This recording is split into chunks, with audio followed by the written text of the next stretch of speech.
Добро вечер во емисијата 360 степени насат. Еве ги темите за ова издание.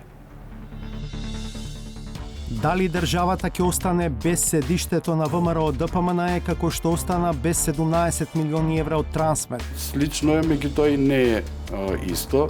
Објектот е под хипотека кај Комерцијална банка уште пред обвинението за Талир 2. Кога криминалот е озаконет? Вија Комерц всушност никогаш не ги отстранила пропустите и МВР трајно ја одзело лиценцата. Само неколку дена подоцна, нова фирма Вија Контрол добива чиста лиценца за работа на истото место. Регулаторна сепак предлага 4 блок тарифи за цената на струјата од 1 јули. Значи, ова е граф со месо. Велиме сите во оваа група ќе јадат граф и месо, ама некој малку повеќе граф, некој малку повеќе месо. Како до судење во разумен рок во Северна Македонија? Прашање до двајца поранешни судии од Страсбург.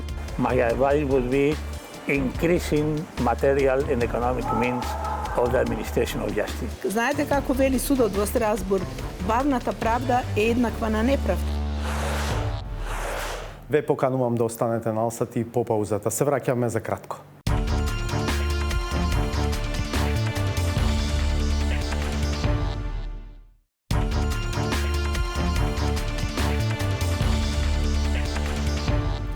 Финишира судскиот процес за предметот Талир 2. Во завршните зборови обвинителот Љубомир Лапе побара одземање на седиштето на ВМРО ДПМН, зашто смета дека докажалеот и самиот објект е кривично дело.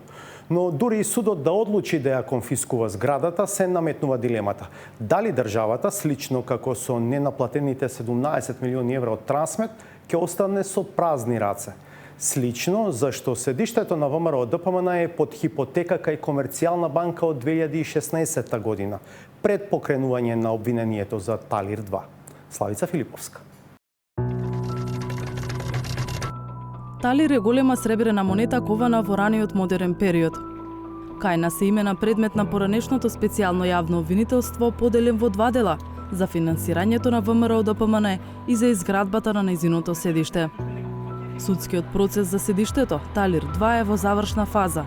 Обвинението го застапуваат Љубомир Лапе и Ленче Ристоска. На завршните зборови минатата недела, обвинителот Лапе 3 часа објаснуваше дека доказите наведуваат на тоа дека Никола Груевски и Кирил Божиновски преземале незаконски действија за да се изгради новата партиска централа. Па уште со објавата на јавниот оглас од страна на обвинетите Груевски и Божиновски оставен е простор за незаконско финансирање на политичката партија ВМРО ДПМН и стекнување во собственост на имот кој согласно закон политичката партија не ни можела да го стекне. Вака некогаш изгледаше партиското седиште на ВМРО ДПМН во центарот на Скопје, познато како Жолтата куќа. Од неа остана само оваа плоча, откако ВМРО ДПМН го купи државното земјиште за 110 евра по квадрат или вкупно 130.000 евра и изгради бел неокласичен објект со милионска вредност. Со скандалозните измени на деталниот урбанистички план за Мал Ринг, ВМРО ДПМН од позиција на власт, успеа петкратно да ја зголеми бруто развиената површина на градежната парцела и во соинвеститорство со фирмата Бетон тргна во изградба на седиште и хотел. Ние, како теорија на случај, бидејќи се уште нема пресуда, сметаме дека политичката партија ВМРО ДПМН влегла во деловен однос со друго правно лице, со кое што и не смеела да влезе. Со првичниот проект на ВМРО ДПМН требало да и припаднат 43% од изградената површина. Но кога во 2013 го подпишале договорот со Бетон, наместо 43% ВМРО ДПМН добила околу 37% од целиот објект. Разликата помеѓу тие 43 и 37%, значи околу 6%, ја пропишуваат дека ќе се договараат дека ќе ја надоместат во финансиски средства и тоа по за нас чудовитувачки 3400 евра квадрат, во кој квадрат е вклучен, во која цена е вклучен и гаражен простор, што е мислам целосно не пазарна вредност. Парите од Бетон легнувале на партиската сметка на рати. Потоа ВМРО ДПМН купувала недвижнини низ цела Македонија. И од тие причини сметаме дека таа имотна корист, која што била околу 2.150.000 евра, се трансформирала во недвижен имот, конкретно прецизиран во обвинението и кој што и претходно беше замрзнат имот. И од тие пари, од тие причини за тој имот сметаме дека е посредна имотна корист трансферирана во недвижен имот и за таа имотна корист бараме конфискација. Освен конфискација на партискиот имот ширум државата, обвинителството бара одземање на централното партиско седиште. Но дали е тоа можно? Во имотниот лист за седиштето на ВМРО ДПМН е запишана хипотека во полза на Комерцијална банка во износ од 3 милиони евра за кредит што го подигнала партијата. Хипотеката од 2016 година, односно пред да се отвори предметот Талир 2. Ако судот одлучи како што бара обвинителството да се конфискува објектот, се отвара дилемата кој ќе има предност во побарувањето, државата или банката. Свеше примерот со предметот Труст и неможноста државата да наплати 17,2 милиони евра од трансмет на Сеат Кочан, оти предност имаа доверителите, меѓу кои банка. Одлука која минатата недела ја аминувал и Врховниот суд, а ја објавија колегите од емисијата Код на ТВ Телма. Врховните судови ги оправдуваат одлуките на пониските судови, дека недвижниот имот, опфатен со хипотеките, ако е и предмет на конфискација, не е имот кој е предмет на кривично дело и дека не е докажано оти со тој имот е сторено кривично дело. Обвинителот Љубомир Лапе смета дека иако се слични, не може да се влече паралела меѓу случаите Талир 2 и Труст. На мене и на колешката Ленче Ристовска ни беше позната околноста дека имотот е ставен под хипотека. Ја имавме предвид и истата како документ беше изведена во фаза на дополнение на доказна постапка. Во компарација на сличностите дали има со предметот Трансмет, слично е, меѓутоа и не е исто. Во предметот Трансмет, колку што се сеќавам, бараме бруто конфискација на имотна корист во износ од околу 17 милиони евра, додека во предметот Талир 2 бараме одземање на предмет кој што настанал од кривично дело. Но според Дарко Аврамовски, истражувач на коалицијата Сите за правично судење која ги мониторира предметите на поранешното СЈО, обвинителите требало да обрнат внимание на членот 541 од Законот за кривична постапка, каде меѓу другото се вели дека правните дела склучени по извршување на кривичното дело, а со намера да се намали вредноста на имотот што е предмет на конфискација, се неважечки. Аврамовски смета дека банката требало да учествува во кривичната постапка за да се слушне и нејзината верзија и евентуално да се заклучи дали хипотеката е ништовна или не. Може да биде конфискувано и можат да бидат оспорени и хипотеките на третите лица, правата на третите лица во случајот хипотеката на банката. Меѓутоа, третото лице мора да му биде дадена можност да учествува во постапката и да ги заштити своите права. Тоа е процедуралната гаранција која што е дел од оној баланс кој што го кажав помеѓу заштита на индивидуалните права и заштита на колективните интереси на општеството. Хипотетички таква разлика постои, меѓутоа повторно и овдека не е активиран членот 541 од ЗКП. Одлуката на судот за замрзнување на имотот на ВМРО ДПМН е од 2018 година. Од Комерцијална банка велат дека кога во 2016 е воспоставена хипотеката, партијата имала чист имотен лист за седиштето без никакво оптоварување. Ако дојде до конфискација, банката нема дилеми кој е во предност за наплатување.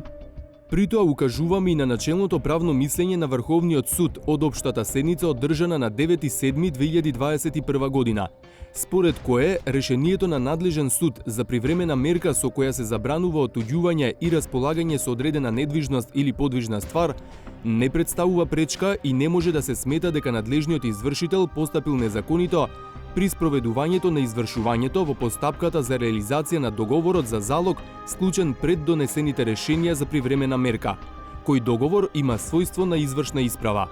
Значи, во оваа смисла да заклучиме. Хипотеката на Комерцијална банка е воспоставена на 7.12.2016 година, односно 2 години пред донесувањето на решението за привремената мерка. Хипотеката над конкретниот имот е ставена пред поднесување на обвинението што значи дека ќе треба да се докаже дека постоеле некои објективни пречки поради кои не можело уште од почеток на постапката или во рамки на првостепената постапка да се оспори ова правно дело согласно Законот за кривичната постапка.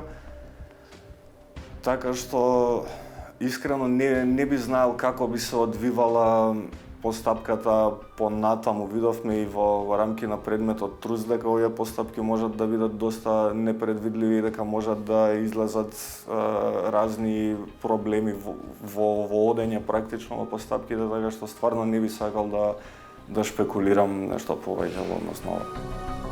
Абелиот дворец се уште е активна централа на ВМРО ДПМН.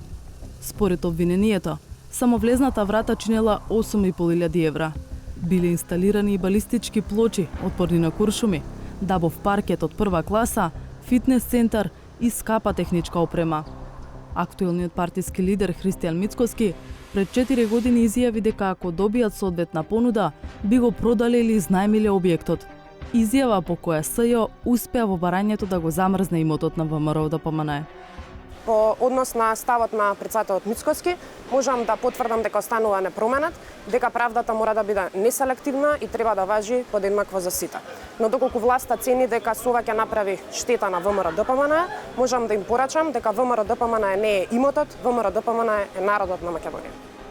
По обвинителството, завршни зборови за случајот Талир 2 утре треба да изнесе одбраната, пошто се очекува првостепена пресуда за уште една 4-годишна судска сага.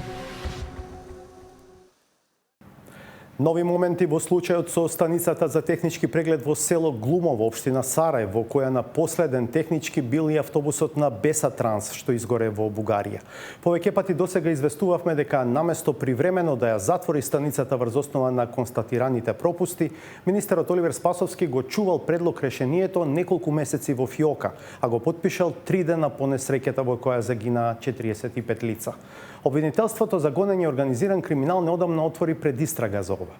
Во меѓувреме, станицата повторно е отворена, формално под капата на нова фирма, за што е искористена очигледна дупка во законот. Ирена Каревска. Помина 1 месец откако обвинителството за борба против организиран криминал влезе во Министерството за внатрешни работи во потрага по одговори зошто фирмата за технички преглед на возила Via Commerce требало да биде затворена уште во август, но тоа не се случило. Во Via Commerce, токму во периодот кога не требало да работи, технички преглед помина автобусот на Бесатранс, кој изгоре во Бугарија.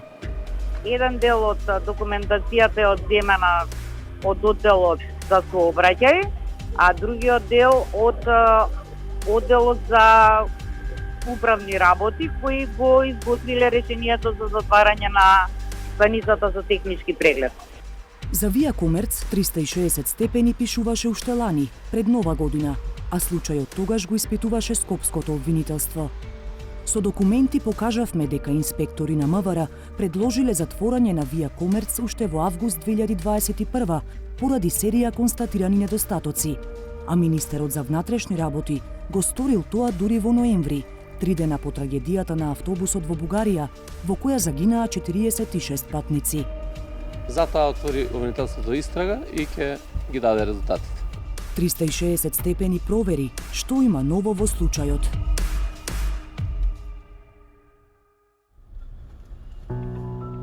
Отворени врати, работници, муштери и дојдени да направат технички преглед на возилата. Објектот на Via Commerce, кој првиот човек на полицијата не го затвори навреме минатата година, денеска си работи нормално. При нашите претходни посети, во декември и во јануари, објектот беше затворен, бидејќи 3 дена по несреќата во Бугарија, Via Commerce доби забрана за работа до отстранување на недостатоците, што требало да се случи уште во август. Работите? Не. Зашто ви треба? Технички преглед? За технички не работи сега. Не работиме. А кога ќе работите? Не знам, не се знае уште. Тоа што станицата во моментов е отворена, првично не наведе на заклучок дека компанијата ги отстранила недостатоците што ги открија инспекторите на МВР. Но тој заклучок брзо се покажа лажен и на повидок излезе нова дупка. Во истите објекти во кои функционираше Via Commerce, сега работи друго правно лице со слично име – Via Control. Сопственикот на претходната фирма, Джемал Нуиши, во новата компанија се јавува како управител.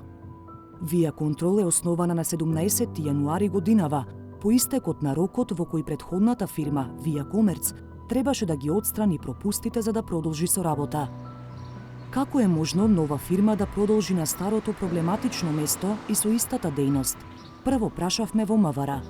Звучи неверојатно, но е вистинито. Via Commerce всушност никогаш не ги отстранила пропустите и МВР трајно ја одзело лиценцата. Само неколку дена подоцна, нова фирма Via Control добива чиста лиценца за работа на истото место. Од МВР велат дека се е по закон и дека самите барале законски измени со кои нема да смее нова компанија да добие лиценца за технички преглед на возила во објект кој бил користен од фирма што ја изгубила лиценцата во последните 3 години. Овој член од законот, велат, паднал на Уставен суд. Согласно горе наведеното, нема законска пречка новиот правен субјект, Друштво за трговија и услуги Via Control ДОЕЛ увоз-извоз од Скопје, да добие овластување за вршење дејност во истиот објект, доколку ги исполнува законски предвидените услови. Управителот на новата фирма, Джемал Нуиши, не одговори на нашите прашања, зошто е формирана нова фирма Via Control, наместо да ги отстранат пропустите кај претходната. Не коментираше ниту дали на овој начин се изигрува системот. Се обративме и до обвинителството, откаде не ни открија повеќе детали од она што го кажа Русковска пред еден месец. Останува и стариот став на Спасовски на прашањето, зошто чекал со подписот. Мојот одговор е дека имаме моментално истрага која што се води и ќе ги даде резултати. Тоа ќе го покаже институциите кои што водат истраги за таа работа. Истите околности ги испитуваше и основното јавно обвинителство Скопје уште пред нова година.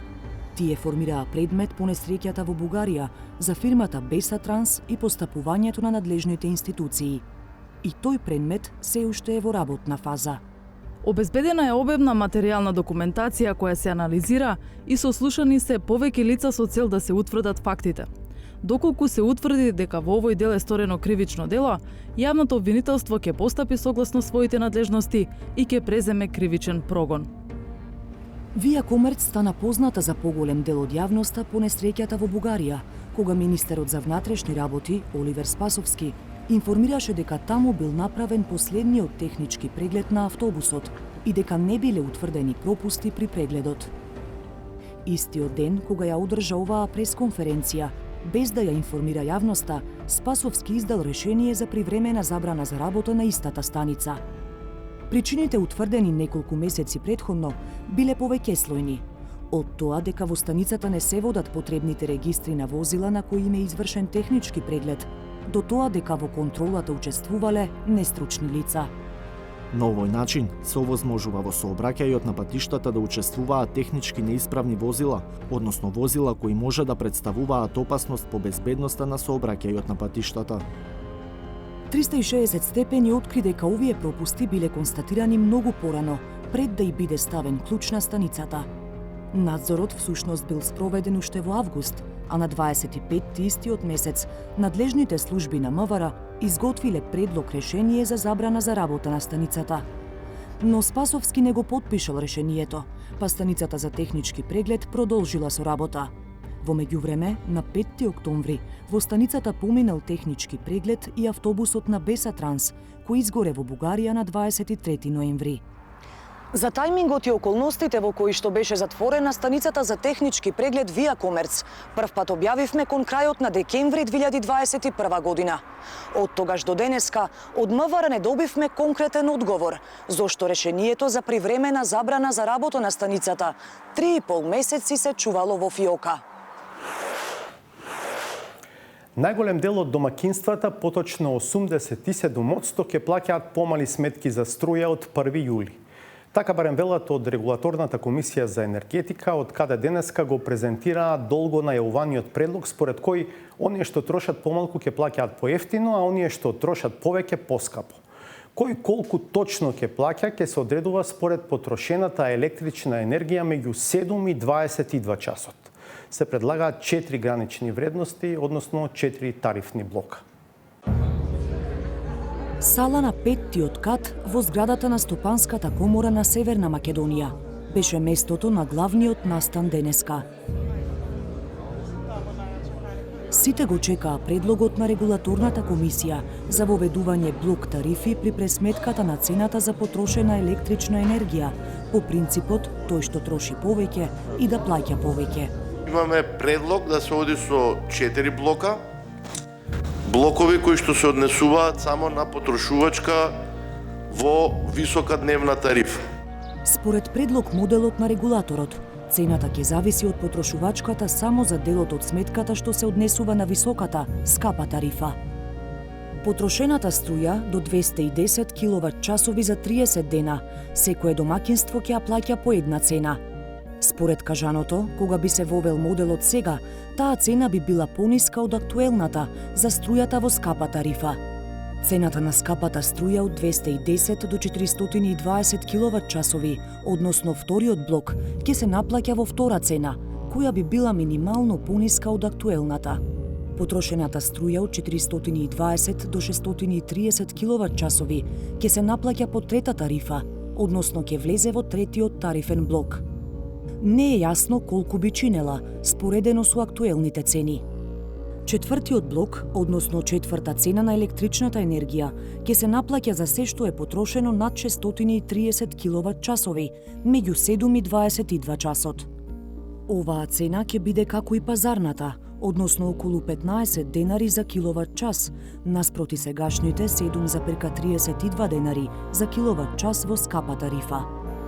Едно од големите прашања што се отвораат по ваквиот начин на пресметка е како ќе бидат заштитени граѓаните кога Евана нема да им го прочита броилото точно на 30 дена, туку можеби на 35, со што би влегле во поскапа тарифа. Она што имаше загриженост кај граѓаните, значи потрошувачката ќе се сведе на дневно ниво и затоа и такви се границите на блоковите за да можат да се делат со 30, за да нема незадоволни потрошувачи.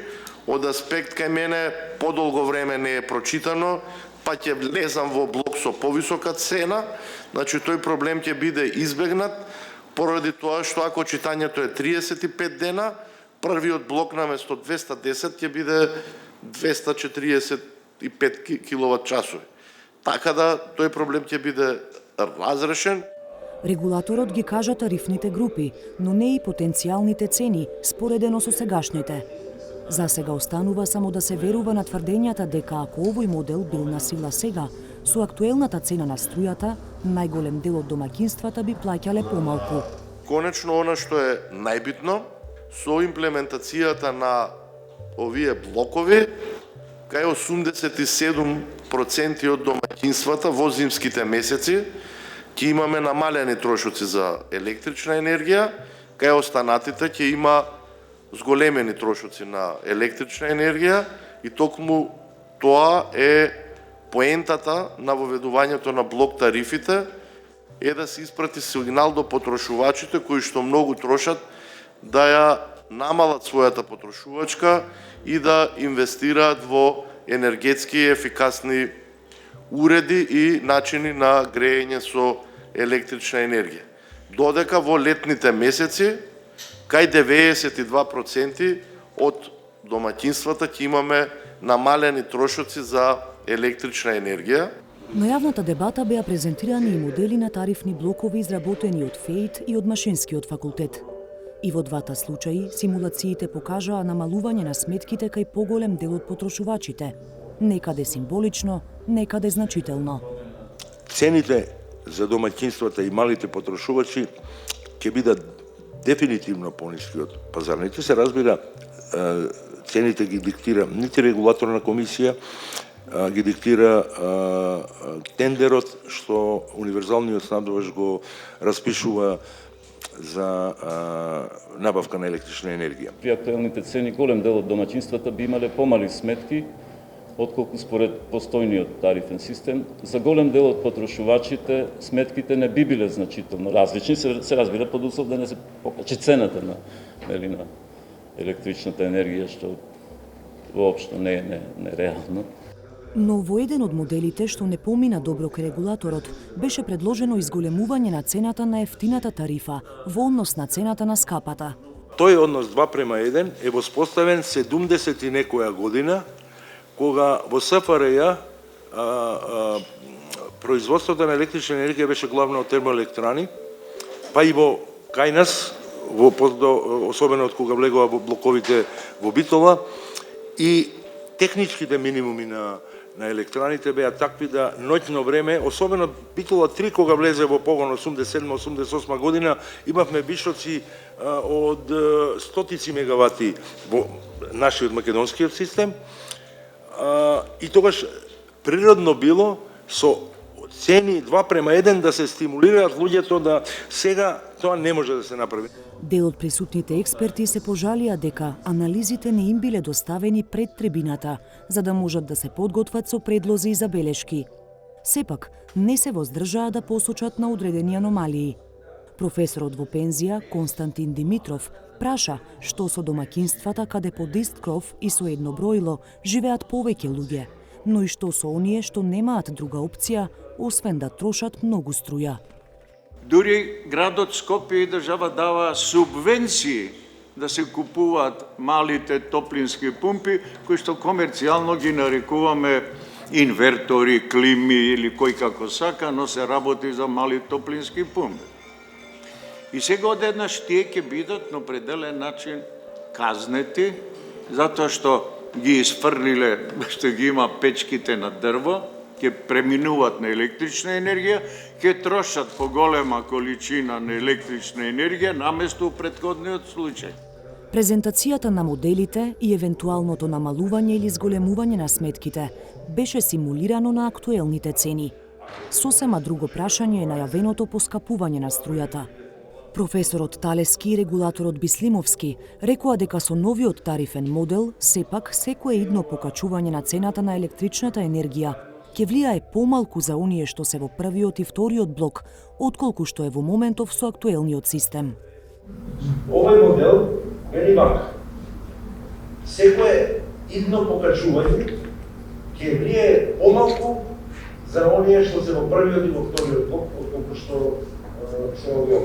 Поинаку, грубо, ама не ме држите за збор, ако овде се вели дека во некој блок некој има со сегашни цени 5% помала, сметка, зборувам, а цената од 1 јули ќе се зголеми, например, за 50%, тие од 1 јули има 45% грубо, кажано 45% покачување. Најбитните елементи се трошокот за набавка на електрична енергија на универзалниот снабдувач, да видиме која цена ќе понуди ЕСАН. На тоа регулаторна комисија за енергетика не влијае. И дополнително и електродистрибуција и МЕПСО треба да распишат тендери за набавка на загуби на електрична енергија. До сега во одреден дел и ЕСАН учествуваше во овие набавки, им помагаше да видиме како ќе биде тоа и во наредниот период. Поради тоа не шпекулираме со цените.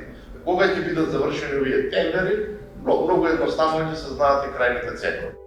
Според најавите, блок тарифите се привремено решение, со кое ќе се овозможи ограничените ресурси за домашно производство да се искористат поефикасно и да се стимулира рационална потрошувачка.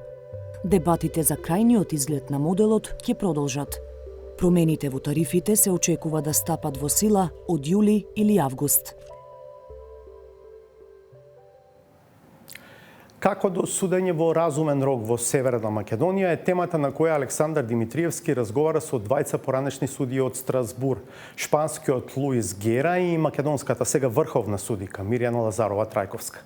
Двајцата беа дел од регионална конференција во Скопје за ова прашање, за кое во континуитет стигнуваат пресуди од Страсбур против земјава за случаи кои без причина траат и повеќе од деценија. Judge Gera, Judge Lazarova Trajkovska. It is a rare chance to have two former judges from the Court of Human Rights for an interview. But I will get straight to the point. if we go out now in the streets of Skopje and start asking people about what is their opinion of the length of the proceedings in the courts, I would be surprised if we find a person that will be actually satisfied. What would happen if we do the same thing in Madrid? Well, I mean, you know, the Spanish Constitution established clearly that all the authorities are obliged to follow the European Convention of Human Rights and the case law of the Strasbourg Court. Also, of course, in a matter as important as judicial delays. As a matter of fact, in the Spanish Constitution, there is a fundamental right to proceedings without undue delays. Now, in the interpretation of this article, of course, has been very, very important the case law of the Strasbourg Court, because not only for the judges, for the courts, in order to expedite the proceedings, but also for the legislator in order to make laws that make possible to have a quick proceedings, and also for the administration in order to provide court, to provide means to make possible the proceedings, judicial proceedings are not too long. As a matter of fact, it could be said, in my opinion, that the Spanish administration of justice has improved applying the Court of Strasbourg case law, but anyway, it's not perfect. Spain has been considered in violation of the prohibition of undue delays at least 16 times. And that's because normally, well, individual judges, they don't take very seriously, we can say, this obligation, and then sometimes the proceedings last for instance, in some cases, 19 years, 13 years. Now, it is too much, and I think the Court of Strasbourg is doing its best in order to prevent this kind of thing. Would you say that the progress in Spain was directly connected or connected only with the harmonization with the case law of the court in Strasbourg? Or do you think that other reforms maybe inside the system made it possible for the length of the court proceedings to be more rational now than it was before? Well, I think there are three factors. One, of course, is the case law of Strasbourg, because it's a shame for the Spanish authorities to be considering violation of the Strasbourg Court. And of course, there is so to say, a shame in this kind of thing. The second factor is not only the international pressure by the court, but also internal pressure in public opinion in Spanish countries, that there are problems of delays, and of course there is a strong political pressure in order to avoid this kind of thing. And I think the third factor there is the increase in the means of the administration of justice.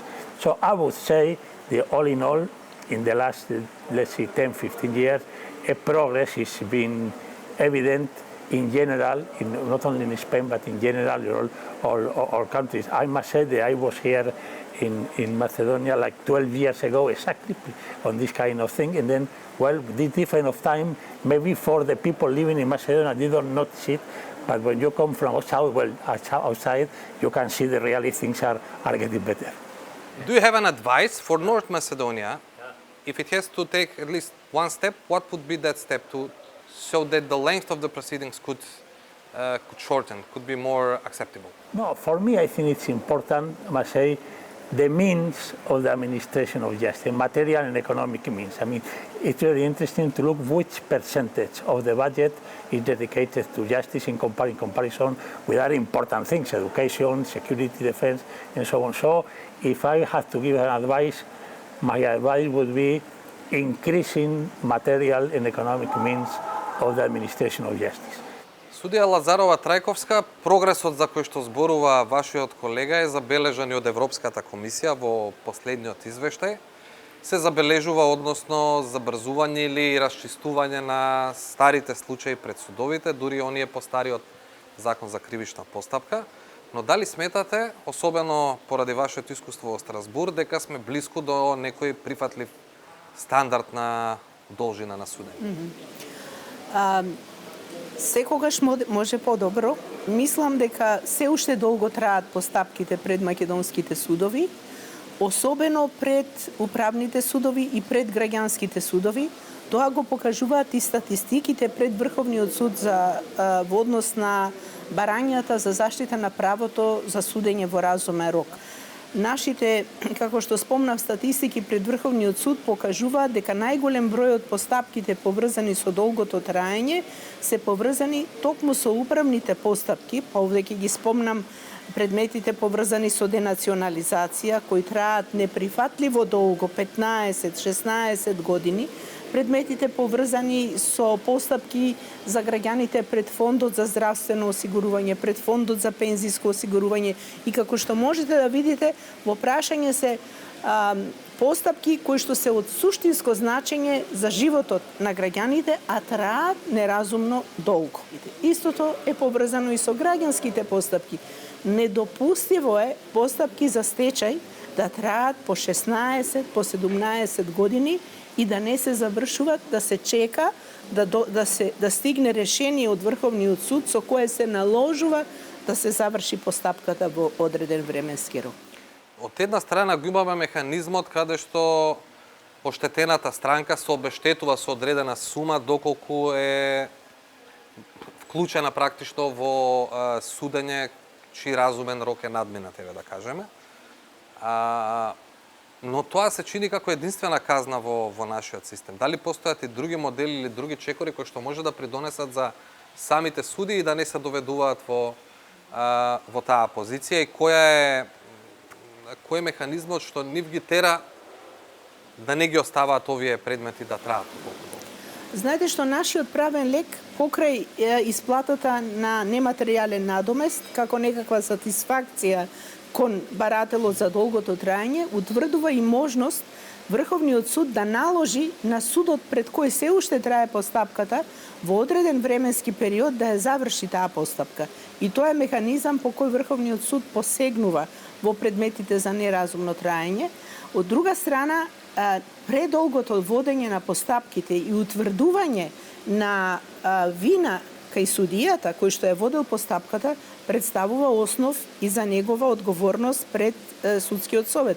Што значи дека внатре самиот закон разработил механизми, но во суштина, во пракса, судот нема можност да следи дали неговите укажувања кон пониските судови до крај се испочитувани. Тоа е една мала фалинка, еден мал недостаток на законот, кој би требало да се измени понатаму. Од друга страна, местото на самиот правен лек, според мене, повеќе личи да биде пред Уставниот суд, преку уставна жалба, при оценка на правото на правично судење, одошто пред Врховниот суд, затоа што често пати Врховниот суд и самиот се доведува во ситуација да ја оценува должината на траење на постапката пред него. Ние сме еден од ретките врховни судови во регионот кој што го носи на свој плеки, така да кажам, овој правен лек. Деновиве сте на конференција со ваши колеги од регионот, но и од Европа. Што очекувате од конференцијата пред се кога зборуваме за судењето во разумен рок за нашата земја? Како стоиме можеби со регионот и дали можеме нешто да научиме од него? Конференцијата ја организира Врховниот суд во соработка со Советот на Европа и е финансирана од Европската комисија.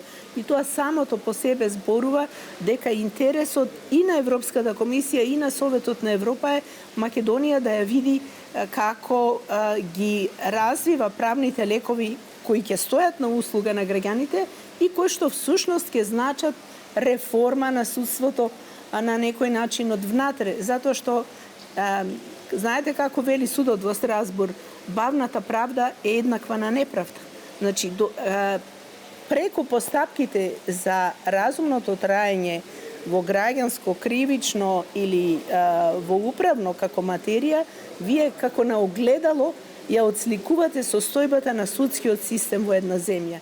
Само на кратко, дали некој од регионот од земјите губи повеќе случаи од нас во Страсбург кога е во прашање судењето во разумен рок?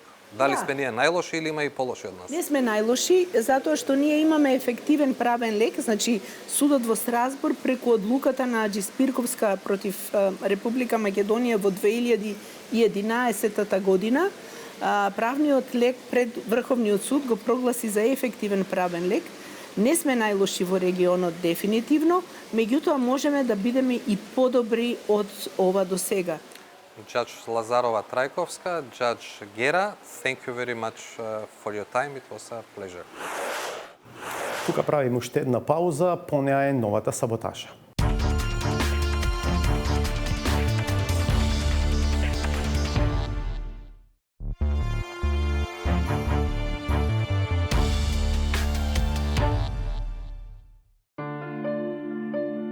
Владата во целост ја усогласува својата политика со актуелната криза. Додуше со својата ригидност таа покажува дисреспект кон традицијата, која не толерира отсуство на сладкото или евентуално на локумот во рамки на светото тројство кое го краси македонското гостопримство. Што ви понудија денеска? Кафе и вода.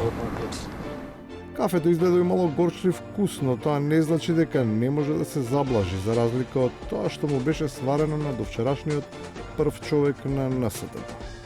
Не само црно и горко, туку изгледа и сиктер, оти неговиот фаворит не успеа да го наследи. Јас реков дека дружетито тоа не е коректен однос.